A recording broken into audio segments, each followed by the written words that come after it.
Moving towards magnetic quantum number जो कि number 3 पर आता है, जिसको ओरिएंटेशन क्वांटम नंबर भी कहते हैं, ऑर्बिटल क्वांटम नंबर भी कहते हैं, याद रख लीजिएगा। ओरिएंटेशन क्वांटम नंबर भी कहा जाता है। ये ओरिएंटेशन क्वांटम नंबर क्या करता है? ए quantum number which describes N orbital या डीजेनरेट ऑर्बिटल। ये डीजेनरेट ऑर्बिटल्स क्या होते हैं, इनके बारे में सिंपल सी लाइन याद रख लीजिएगा। Same energy orbital, same energy orbitals को डीजेनरेट ऑर्बिटल्स कहा जाता है। तो ये कहलाते हैं मैग्नेटिक क्वांटम नंबर। तो what are degenerate orbitals? Orbitals are of having same energy. कैसे सेम एनर्जी? आइए डिस्कस करते हैं।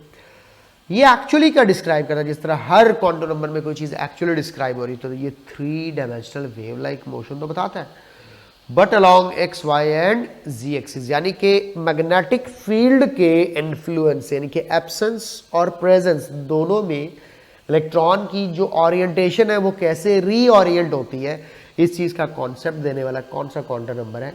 Of course magnetic quantum number.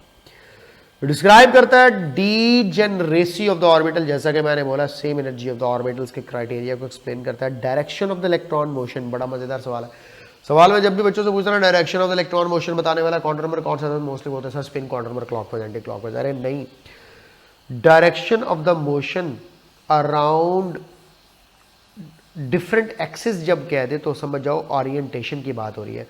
Simple direction के spin quantum number, clockwise, anti clockwise. आप देखो वो भी डायरेक्शन नहीं होती, वो भी डायरेक्शन ऑफ स्पिन होती है। यहां पे है direction of electron motion on different axis, यानी कि ओरिएंटेशन की बात हो रही है। तो ऑफ कोर्स अभी मैं ऊपर लिख के क्या आया हूं इसको, ओरिएंटेशन क्वांटम नंबर। तो ये ओरिएंटेशन के बारे में जो एक्सप्लेनेशन है ये कौन देता है? ऑफ कोर्स ये देता है magnetic quantum number.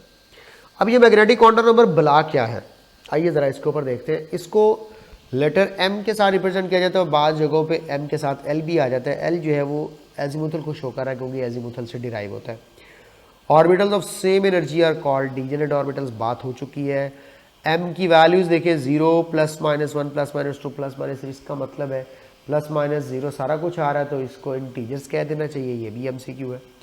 Value negative हो सकती है लेकिन फ्रैक्शन में नहीं हो सकती, और इसकी वैल्यू L की वैल्यू से डिराइव की जाती है। तो ये रहा फॉर्मूला m = L +- के साथ। अब क्या तय करूं फिर कि n की वैल्यू L की वैल्यू से ज़्यादा होती है, और मैं कह सकता हूं कि L की वैल्यू लेस देन और इक्वल टू m वैल्यू हो सकती है, लेकिन m से ज़्यादा नहीं हो सकती। ये बात ज़हन में रख ले, लेस देन और इक्वल टू m हो सकती है but never exceeds from L value. इसका मतलब है हमने दो बातें सीखी, L वैल्यू हमेशा लार्ज होगी, सॉरी n वैल्यू हमेशा लार्ज होगी, और L वैल्यू और m वैल्यू इक्वल हो सकती है, और L वैल्यू m वैल्यू से स्मॉल भी हो सकती है। आइए ज़रा इस चीज़ को आगे एग्जाम्पल्स की मदद से पढ़ते हैं। आइए ज़रा ये देखो, सारे का सारा डिटेल आपके साथ डिस्कस करने लगा हूँ। अब वो जो फॉर्मूला मैं शुरू में बता के आया था, क्या बोला, ये ऑर्बिटल्स की तादाद पता चलाने वाला फॉर्मूला, ये देखो जो मैंने आप लोगों से कहा था कि नंबर ऑफ ऑर्बिटल्स अब आ गया है। क्योंकि याद रख लीजिएगा जितनी आपको मैग्नेटिक क्वांटम नंबर की वैल्यूज मिलेगी समझ जाइएगा उतने ही ऑर्बिटल्स होंगे। क्या कहते हैं, मैं यहाँ पे ये बात क्लियर कर देता हूँ दोबारा से, ये देखो लिख देता हूँ कि जितनी नंबर ऑफ m वैल्यूज होंगी, देखो मैंने क्लियरली लिखा है, जितनी नंबर ऑफ m वैल्यूज होंगी, आगे मैं क्लियरली लिख रहा हूं उतने ही ऑर्बिटल्स होंगे। नंबर ऑफ ऑर्बिटल्स यानी कि किसी भी सबशेल की m की वैल्यूज की तादाद अगर आपको पता है, दोबारा बोलो, किसी भी सबशेल के m की तादाद अगर आपको पता है तो समझ लो आपको उसके ऑर्बिटल्स के बारे में पता है। तो फॉर्मूला भी है आप लोगों के सामने है, जी मैंने लिख भी दिया है। तो फॉर्मूला टू फाइंड ऑर्बिटल्स या degenerate orbitals of a subshell 2l+1 है। आइए जरा इसको अप्लाई भी करते हैं। Each value of m describe the orientation या wave like electronic motion 3 dimensional space along x, y and z axis. Actually slash डाल के क्या लिख देता हूँ, ऑर्बिटल की बात हो रही होगी, एक्चुअली ऑर्बिटल।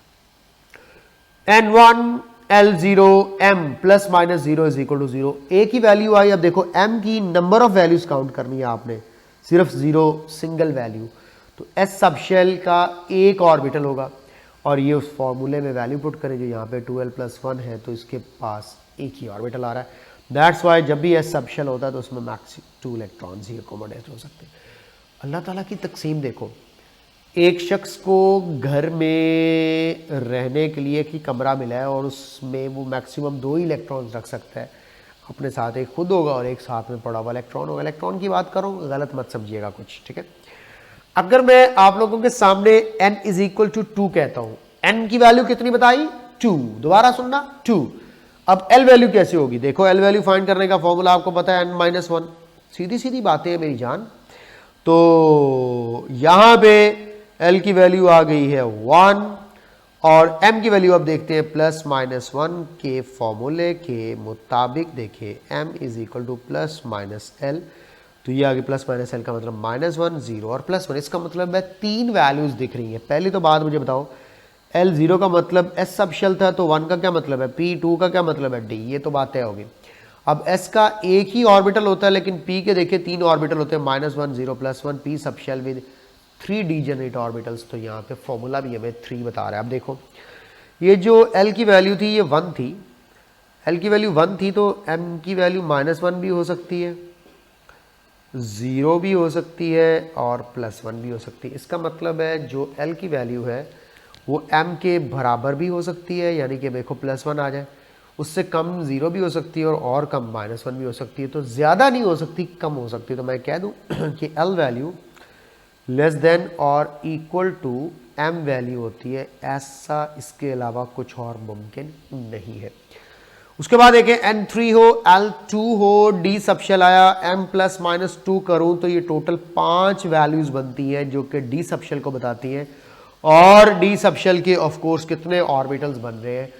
5 ऑर्बिटल्स बन रहे हैं, जो कि अभी थोड़ी देर में मैं आपको डिस्प्ले कर दूं। बिफोर दिस के मैं ये सारे ऑर्बिटल्स आपको दिखाऊं, मैं आप लोगों के सामने ये सारी पिक्चर्स एक्चुअली शो करना चाहता हूं। आप N4 को भी देख लो, L3 होगा, M +-3, टोटल 7 वैल्यूज आपको दिख जाएंगी ये। और अगर F सबशेल हुआ तो उसके 7 ऑर्बिटल्स होंगे, हर एक में 2 इलेक्ट्रॉन रखे थे, टोटल 14 ऑर्बिटल्स होंगे। तो ये आ गई S, P, D और F की शेप्स। F की कॉम्प्लेक्स शेप होती है, इसलिए हमारे सिलेबस में उसकी डिटेल नहीं है। अब इन शेप्स को थोड़ा सा इलेबोरेट करता हूँ, यहाँ पे एक कॉन्सेप्ट मैं क्लियर कर दूँ। अक्सर आप में से बच्चों ने सुना होगा नोड और एंटी नोड। यार ये जो नोड और एंटी नोड का कॉन्सेप्ट है, ये फिजिक्स वाला और है, केमिस्ट्री वाला और है। तो ये फिजिक्स वाला कहीं ना यहाँ पे अप्लाई करने बैठ जाइएगा। ये देखो, on a standing wave node is a 0 amplitude while anti node is a maximum amplitude point. ये देखो, ये स्टैंडिंग वेव में हमारे पास फिजिक्स आप लोगों ने पढ़ी हुई है। ये जो 0 एम्पलीट्यूड वाले हैं ये नोड्स हैं, और ये जो मैक्सिमम एम्पलीट्यूड वाले हैं जो आपको दिख रहे हैं ये एंटी नोड्स है। ये भी कॉन्सेप्ट क्लियर हो गया। ये देखो, ये हमारे पास नोड, ये एंटी नोड, ये नोड, ये एंटी नोड। ये हो गया फिजिक्स वाला नोड और एंटी नोड। अब अक्सर केमिस्ट्री के हवाले से जो नोड्स होते हैं वो क्या होते हैं, आइए ज़रा आपको बताता हूँ, प्रॉपर डेफिनेशन बताता हूँ। और ये डेफिनेशन आपने अब भूलनी नहीं है। ऑर्बिटल होता है where probability of finding electron maximum होती है। ऑर्बिटल का टोटली ऑपोजिट होता है node, where probability of finding electron is 0 होती है। कोई भी आपसे कहे कि व्हाट इज नोड, तो आपने कहना है द स्पेस और the region where the probability of finding electron is minimum node, maximum orbital. यानी कि ऑर्बिटल और नोड एक दूसरे के एंटोनिम्स है, ये बात ज़हन में रख लीजिएगा। अब नोड्स की टाइप्स देखें, रेडियल नोड्स होते हैं, एंगुलर नोड्स होते हैं, और टोटल नंबर ऑफ नोड्स भी फाइंड आउट करने का फॉर्मूला है। देखो कितना आसान कर दिया। अगर आपने फाइंड करना है नोड्स की टाइप, रेडियल नोड्स क्या होते हैं ये भी बता देता हूँ, एंगुलर नोड्स क्या होते हैं ये भी बता देता हूँ, लेकिन फॉर्मूला याद रख लीजिएगा। n में से l माइनस करना है और साथ ही -1 कर दो, तो जो नंबर आपको मिलेगा ये नंबर आपको बताएगा रेडियल नोड्स। शायद पेपर में सवाल आ जाए, कॉन्सेप्ट क्लियर कर रहा हूँ। और एंगुलर नोड या नोडल प्लेन पता चलाना हो तो वो सिंपल एजीमुथल क्वांटम नंबर की वैल्यू है। आप कहेंगे सर बात कुछ समझ में नहीं आ रही, मैं कहता हूँ अभी समझा देता हूँ, इसमें इस तरह समझने वाली क्या बात है। लो जी, आप लोगों को total number of nodes find करना हो तो n-1 फॉर्मूला अप्लाई करना है। आइए ज़रा मैं थोड़ा सा आप लोगों को आइडिया दे दूँ। ये देखो, ये इस वक्त आप लोगों के सामने s ऑर्बिटल की शेप्स डिस्प्ले हुई। ये वो रीजन है जहाँ पे probability of finding an electron maximum है, और ये वो एरिया जहाँ पे मैं ये ज़रा रिंग सा बना रहा हूँ, यहाँ पे प्रोबेबिलिटी मिनिमम है। इसका मतलब है ये वाला कहलाएगा ऑर्बिटल जहाँ पे मैक्सिमम है, और ये वाला कहलाएगा नोड। अब सर्कुलर शेप में रेडियल नोड होता है, ये देखिए आप लोगों के सामने। जैसे जैसे 1s से 2s से 3s की तरफ बढ़ते चले जाएंगे तो आपको अब याद रख लेना चाहिए, यहाँ पे भी सवाल आ जाता है तो क्या क्या बढ़ेगा। एनर्जी बढ़ेगी, यस, एनर्जी इंक्रीज हो जाएगी, ठीक हो बेटा। उसके बाद साइज इंक्रीज हो जाएगा, बिल्कुल ठीक। नोड्स इंक्रीज, बिल्कुल जी, नोड्स भी इंक्रीज हो जाएंगे। एनर्जी इंक्रीज हो रही है, साइज इंक्रीज हो रहा है, नोड्स इंक्रीज हो रहे हैं, लेकिन शेप सेम रहेगी। तो इस तरह 1p 2p 3p वगैरह के वाले से भी याद रखिएगा। अब आपने ये पॉइंट्स याद रख लेने हैं कि एनर्जी भी इंक्रीज हो रही है, 1s से 2s या 3s की तरफ जाएं, साइज भी इंक्रीज हो रहा है, नोड्स भी इंक्रीज हो रहे हैं, लेकिन शेप सेम रहेगी। अब देखो यहाँ पे आप लोगों के पास ये एक नोडल प्लेन नज़र आ रहा है जहाँ पे प्रोबेबिलिटी जो है वो 0 है, और ये बाद में फिर एक और ऑर्बिटल आ गया जहाँ पे प्रोबेबिलिटी मैक्सिमम एक ही। अब देखो आप लोगों के सामने ये जो मैं सर्कल कर रहा हूँ ये ऑर्बिटल है, ये जो सर्कल कर रहा हूँ ये क्या है, ऑर्बिटल। इसके दरमियान में ये जो किंगरियाँ सी नज़र आ रही हैं आपको, ये क्या है, नोड है। अब आगे चल के देखते हैं 3s में क्या होता है। ये देखो ऑर्बिटल, उसके बाद फिर ऑर्बिटल, उसके बाद फिर ऑर्बिटल, ठीक होगा बेटा। ये जो दरमियान में अब ये जो मैं वाइट सी स्पेस है जिसको मैं ये किंगरियों के साथ बना रहा हूँ, किंगरी कितना प्यारा वर्ड है, ये एक्चुअली क्या है, ये नोड्स है। तो देखो 3s में कितने नोड्स हुए, 2, और ये हमारे पास इस वक्त 2s है। 2s में कितने नोड्स हुए, 1, और 1s में कितने नोड हुए, 0। यानी कि प्रोबेबिलिटी मिनिमम वाला कोई चक्कर नहीं। आप कहेंगे सर जी जरा फार्मूला तो पुट करो। लो जी पुत्र जी, ए फार्मूला है, रेडियल नोड अगर पता चलाने हो तो n-1 n-l-1 ये आ जाते हैं नंबर ऑफ नोड्स। आप कहेंगे सर जी ज़रा आगे चलें, यहाँ पे अप्लाई करके दिखाएं। यार एक तो आप लोगों को यकीन नहीं आता। फॉर्मूला है n-l-1 is equal to nodes आ जाएंगे। आप कहेंगे सर फॉर्मूले में ये वैल्यू पुट करें 1s, तो जी इसके साथ देखो 1s के साथ ये जो 1 लिखा हुआ है ये पता है किसकी वैल्यू है, n की वैल्यू है। और साथ में s के लिए l वैल्यू आपको पता है कि 0 होगी, जो भी हम लोगों ने पढ़ रही है। तो n वैल्यू लिखूँ यहाँ पे 1 -0 -1, हाँ जी -1, और ये -1 क्या हो गया, 0। तो यहाँ पे 0 नोड्स आ गए। आप कहेंगे सर यहाँ अप्लाई करें, यार इधर कर लो। n की वैल्यू 2 नज़र आ रही है, 2 माइनस l की वैल्यू क्या है, 0, -1 करो तो क्या आ गया, 1। 3s के लिए देखो 3 -0 -1 इज इक्वल टू 2। तो ये मैंने आपके सामने 2 नोड्स, ये 1 नोड और ये 0 नोड कैलकुलेट करके बताया। तो इस तरह से आप नोड और एंटी नोड का पता चला सकते हैं। ये था रेडियल नोड स्फेरिकल शेप के लिए। इसी तरह ये हमारे पास नोडल प्लेन होता है जो कि p ऑर्बिटल के अंदर मौजूद होता है। ये देखें, ये आप लोगों के सामने इस वक्त नोडल प्लेन आपको दिख रहा है, ये नोडल प्लेन है, ये नोडल प्लेन है। तो ये अब नोडल प्लेन कैसे फाइंड करते हैं, एंगुलर नोड को नोडल प्लेन कहते हो। ये p ऑर्बिटल के लिए एप्लीकेबल है। जितनी l वैल्यू होती है उतने ही उसके नोडल प्लेन होते हैं। अब आप लोगों से मैं अगर ये कहता हूँ कि p के लिए l वैल्यू क्या है, आप कहेंगे सर जी 1। तो इसका मतलब है p के जो नोडल प्लेन या एंगुलर नोड होंगे उनकी तादाद होगी 1। ये आपके सामने देखो, ये 1 आपको नज़र आ रहा है। अगर आप s ऑर्बिटल के नोडल प्लेन देखना चाहते हैं, आप कहेंगे सर l की वैल्यू 0, तो इसका मतलब s के लिए अगर मैं नोडल प्लेन कहूँगा तो क्या हो जाएंगे, 0। तो 0 नोडल प्लेन, लेकिन रेडियल ऑफ कोर्स इसके अंदर जो है वो एग्जिस्ट करेगा, जिसको हम लोगों ने पहले पढ़ा। 0 नोडल प्लेन। ये किसकी बात हो रही है, दोबारा सुनो, s की बात हो रही है। आप कहेंगे सर कैसे पता चला, l की वैल्यू 0। और इसी तरह नोडल प्लेन p के केस में देखोगे तो क्या निकलेगा, 1 निकलेगा। तो ये फॉर्मूले बड़े काम के मैंने आपको बता दिए। रेडियल नोड पता चलाना तो ये फॉर्मूला अप्लाई करो, n-1 -1। एंगुलर नोड या नोडल प्लेन पता चलाना हो तो सिंपल l वैल्यू, और total number of nodes find out करने हो तो n-1 फॉर्मूला लगा दो तो आंसर आ जाएगा। आप कहेंगे सर ये जो टोटल नोड्स वाला फॉर्मूला ये ज़रा 3s पर अप्लाई करें।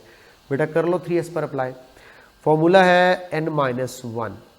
अब यहाँ पे 3s के लिए n की वैल्यू क्या लिखी हुई है, 3 माइनस एस के लिए एल वैल्यू, अब देखो आप लोगों ने -1 कर देना तो क्या आ जाएगा 2, तो सिंपल सी बात है यहाँ पे टोटल 2 नोड्स आपको मिल रहे होंगे, जिसमें सिर्फ रेडियल नोड्स जो है वो होंगे, एंगुलर नोड्स उसमें मौजूद नहीं होंगे।